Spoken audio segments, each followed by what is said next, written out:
Hey everyone, today I'm going to be doing a breakdown of a drum sound that I created for a cover of Olivia Rodrigos' song Deja Vu. This is what it sounds like.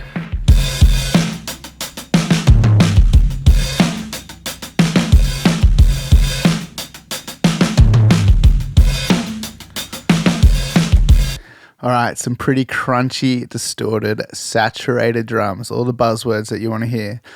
So let's break this down into how I achieved this sound. First of all, I jumped on the drum kit and I recorded some drums. And this is what they sounded like.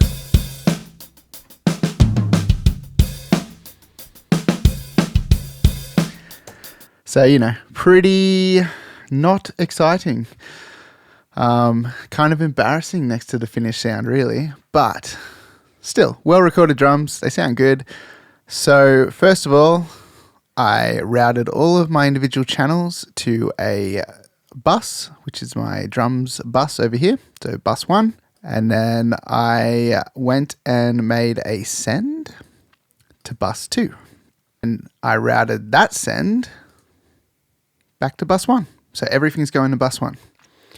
Everything ends up on the drum bus. Then on that send, I thought, what better to use than Soundtoys Devil Lock to get some crunchy drums. Have a listen to this plugin. I'll also put the first channel on the drum bus. It's basically Slate Digital VCC on the Neve mode, just adds a little bit of warmth, and a trim because things start to get pretty loud. So we're just trimming like minus 3 dBs here. All right, this is what Devil Lock sounds like.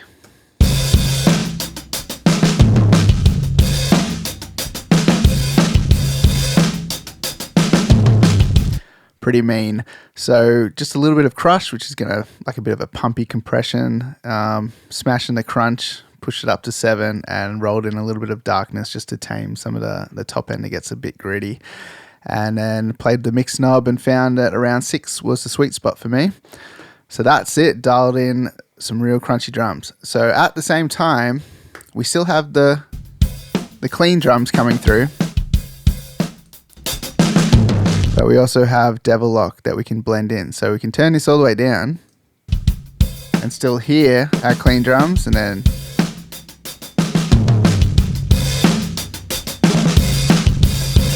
we can dial that in as much as we want.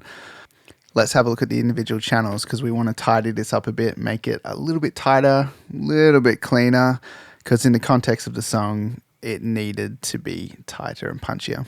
First of all, we're going to just gate the kick to get rid of some of that bleed. So I'm just using a trigger 2 here. Has a pretty tight gate, which is sweet for drums if you want a snappy gate. Just make sure your mix is on 0%, gate on, fastest attack, short hold, and then just set your release to what works well for you. I thought about 430 milliseconds was long enough to let a bit of that low end through without it just being too snappy. All right, next up, SSL channel strip. This is the Brainworks SSL 4000E.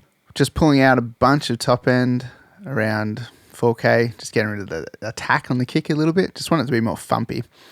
And then pushing in a little bit of thump around 40 hertz. Touch of compression. I didn't really play with the ratio or the release. I just kind of played with the threshold knob until I got a couple of dBs of compression going on down here. I'm also using the expander just to really get rid of that cymbal psh, psh sound that's coming in off the end of the gate. So the expander just rolls it off nice and quick. Cool, that's it for the channel strip there. And then just cutting a little bit of low mid around 200 hertz and pushing a tiny bit more low end into it on the thumpy sort of side of things. So this is probably an EQ I added a little bit later in the mix when I was like, oh, I just want to touch it up a little bit more. All right, onto our kick out channel. So similar thing, taking out a little bit of top end, just using the expander to gate it. Now what I wanted to do with this mic was kind of turn it more into a bit of a sub kick kind of sound. So next up we just have a channel strip Logic EQ, just a sharp bell pushing up about 40 hertz just to get that thump, and then just cutting up around 100 and 200, and then just a big cut here, just in the upper mids, just to smooth it all out. So very subby. And we're just blending that in then with our kick in. Yeah, really thumpy. So just going for that subby kick kind of sound. Then snare drum. So the snare, a lot of cymbal bleed. So we're going to use a gate here. Same thing with the slate trigger 2. Nice and tight. And then a little bit of expander on the SSL channel strip here. And then just some EQ, just taking out some upper mids, boosting a little bit of presence around 4K on this one. And then cutting some mid-range and boosting a little bit of low end around the fundamental. So we just trying to fatten it up a little bit.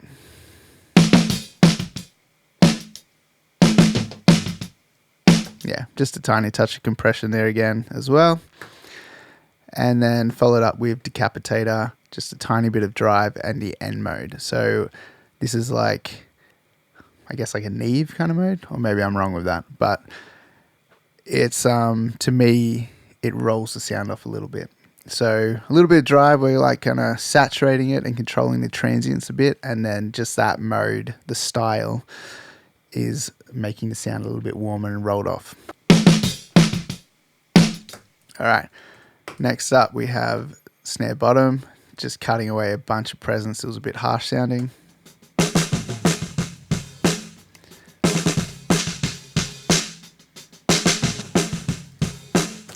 And I'm doing all these EQ moves based on Devil Lock, because Devil Lock is on at the moment. So it's manipulating the sound and it's making it brighter.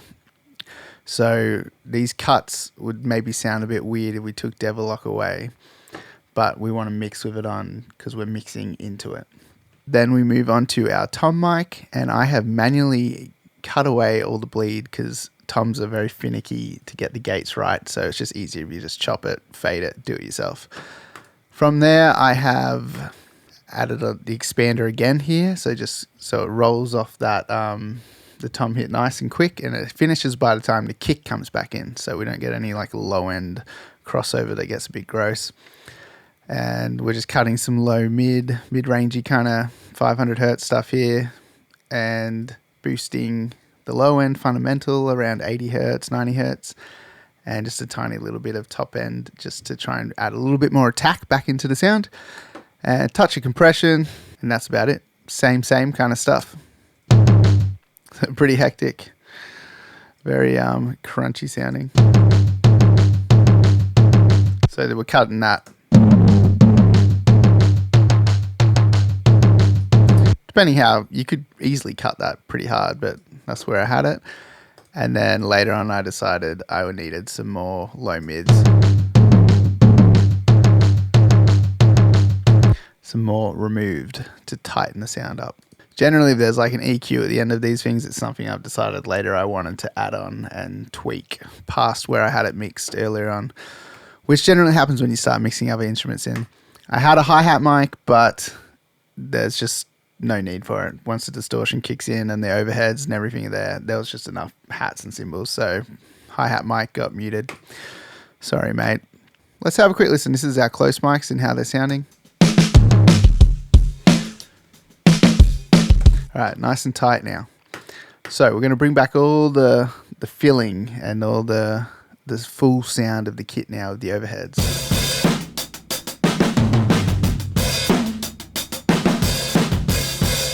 So we've got some AKG C414s on the overheads. They sound pretty great already. Just little bit of a wide bell cutting at 4K there. It's not even a dB. It's just something I must have felt I needed at the time. And then this is the plugin that is really dialing in these overheads for me. So this is the de-esser that's included in the Slate digital bundle. It's the Eosis. I have no idea how you say the brand name, but it's a great de-esser, but it also does some cool stuff on overheads in the presets. You got an auto high compression mode. So this is pretty cool if you just want to like rein in your cymbals and like just warm them up and pull back those high end frequencies. Just got to be careful because it can kill a sound as well. But for this particular sound we're going for, we want it pretty rolled off and warm sounding. So we've just put it on. I'm pretty sure it's just the default setting. But yeah, maybe I played with the mix knob here. Got it at 80% there.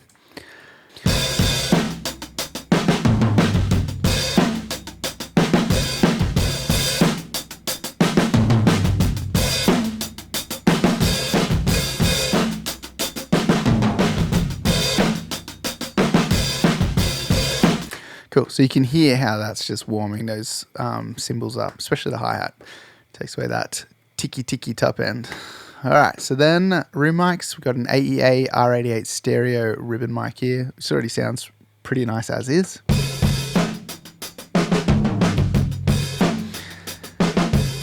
Just clean up some mid-range to make it a little bit punchier.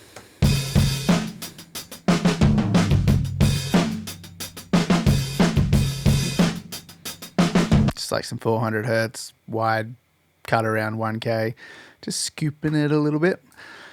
And then this is one of my favorite mics. It's just a room mic that's like a hall mic, an ambience mic. It's all the way down the hall outside the drum room, creating a nice bit of distance and space. So adds a little bit of three-dimensionalness to the kit. So have a listen to that. So this is what it sounds like without distortion. So that's how you get your kit to sound big with some sweet room mic stuff. But with that one, all I've done is flip the phase, sounded better to me that way, and then just took out a little bit of low end with a low shelf there, so nothing crazy. And then I've just blended that in with the other room mics.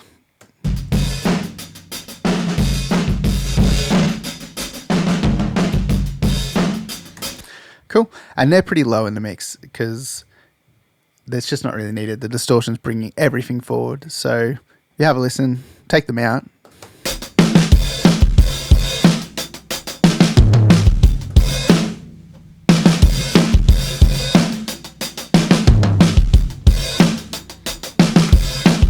So they add some nice depth, but they don't need to be loud because otherwise the punchiness of the kit gets lost. So yeah, just tuck them in there like that. Sounding pretty good to me. And then let's have a look at the processing on the drum bus. We've got the Pultec UAD, and this one, it's mostly about what the actual plugin's just adding to the sound because it does tighten it up a little bit.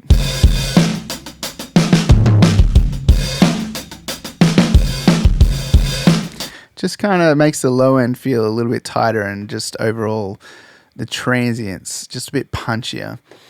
So I'm just adding like a touch of air at 16K and then also just rolling back a tiny bit at 20K. So kind of counterintuitive, but the way Pultecs work is you can boost and cut the same frequency and get some interesting presence shifts. So yeah, that's what's going on there. Next up, overall EQ of the sound. So probably started doing this more so once I was mixing all the other instruments. So I felt like I needed some space probably for guitars and vocals and stuff like that. Usually that mid-range area needs a little bit of cleaning up. So we've got a cut at 200, a cut at 350, and a cut at 550. And then a little bit of a cut up here at 5K, just probably some harshness in the cymbals and the snare. We also put in a high-pass filter with a resonance, so cleaning up the low end, but also giving a little boost again in that fumpy area. So it's a cool little trick if you want to just roll away the stuff you don't need, but then also accentuate the area you do want to have coming through. So that's what this sounds like.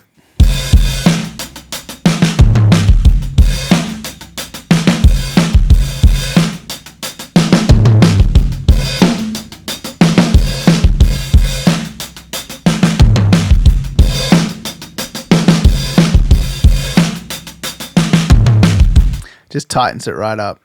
So liking that. Gets rid of a bit of the dirt. Follow it up with some SSL style compression.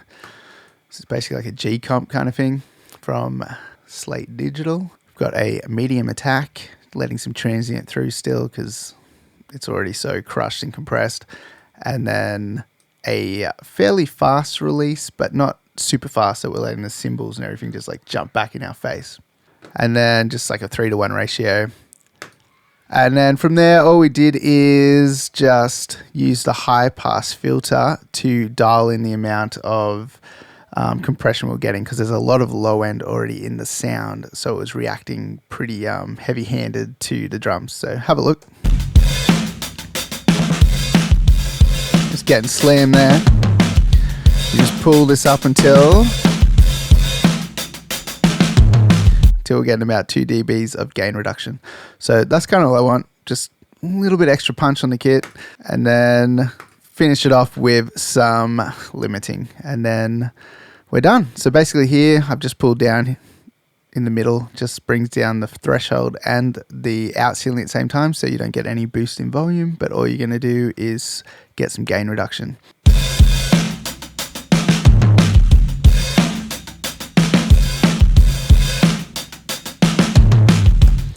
And that is just stopping any stray peaks from coming through, just keeping our drums nice and tight, nice and level all the way through without crushing them too much.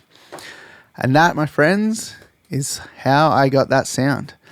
And yeah, if you want to try this at home or next time you're in the studio, it's definitely worth giving a go if you like that crunchy, saturated drum sound. Now, if you don't have Devilock, you could use other plugins like Saturn from FabFilter, or you could use Decapitator if you have that one. XLN Retro Color has some good distortion sounds, or I'm pretty sure you could find a cool stock plugin that can get a similar thing going. But Devilock just does that crunchy drum thing for me. But there you have it. That is how I'd go about achieving that sound. Make sure you put distortion on first and then mix into it, so you are hearing what you're creating rather than mix the drum kit, distort it, and then try and fix it, if that makes sense. That's how I would approach it. Let's just have one more listen to nothing and then without processing. So, raw drums.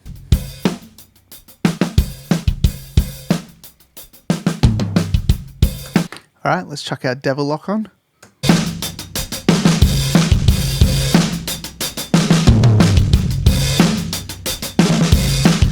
All right, and then let's just see how our processing on all the individual channels went. Did it improve it?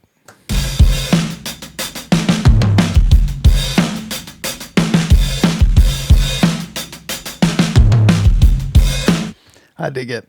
So there you go. Hope you enjoyed this video. If you liked it, please hit like, subscribe, drop a comment below. All that stuff really helps. Just helping the video get seen on YouTube, really. Definitely appreciate you guys doing that.